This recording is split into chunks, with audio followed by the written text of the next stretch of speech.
नमस्कार दोस्तों, एक छोटी सी स्ट्राइक और पूरी दुनिया टेंशन में।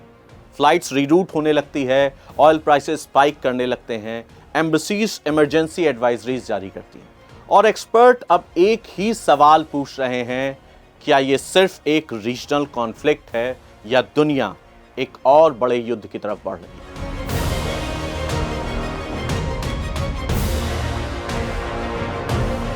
अट्ठाईस फरवरी 2026 अमेरिका और इजराइल ने ईरान के कुछ स्ट्रेटेजिक न्यूक्लियर और मिलिट्री टारगेट्स पर कोऑर्डिनेटेड एयर स्ट्राइक किए। ये स्ट्राइक बेहद प्रिसीशन ऑपरेशन बताया जा रहा है, लेकिन इस ऑपरेशन की सबसे शॉकिंग खबर थी ईरान के सुप्रीम लीडर अली खamenei की असैसिनेशन।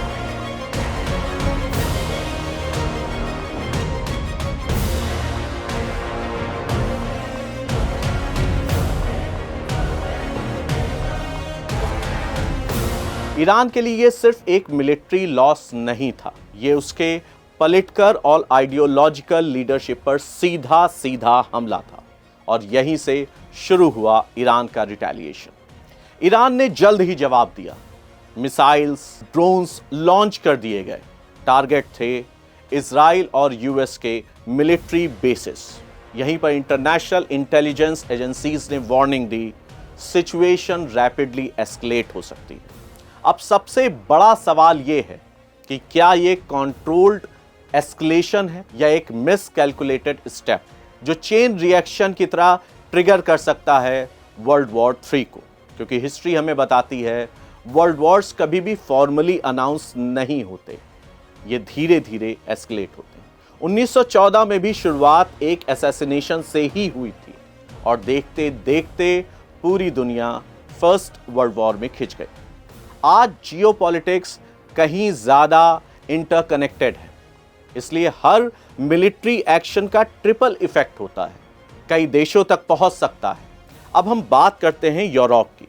यूरोप ऑफिशियली पीस की बात कर रहा है, लेकिन रियलिटी ये है नाटो के कई कंट्रीज, कई देश already middle east security operations में इनडायरेक्टली कहीं ना कहीं इन्वॉल्व। और अगर यह कॉन्फ्लिक्ट बढ़ता है तो ब्रिटेन, फ्रांस और जर्मनी जैसे देश डिप्लोमेटिक सपोर्ट से आगे बढ़कर मिलिट्री असिस्टेंस भी दे सकते हैं।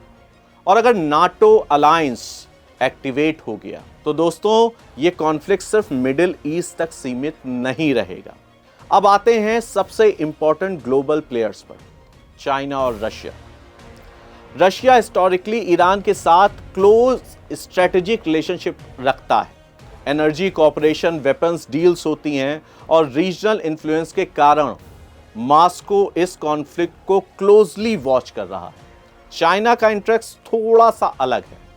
चाइना मिडिल ईस्ट ऑयल पर हैविली डिपेंडेंट है, इसलिए बीजिंग ओपनली वॉर नहीं चाहेगा। लेकिन अगर कॉन्फ्लिक्ट लंबा चलता है तो चाइना डिप्लोमेटिक मीडिएशन की कोशिश भी कर सकता है और साइमल्टेनियसली इकोनॉमिक एडवांटेज लेने की कोशिश भी करेगा।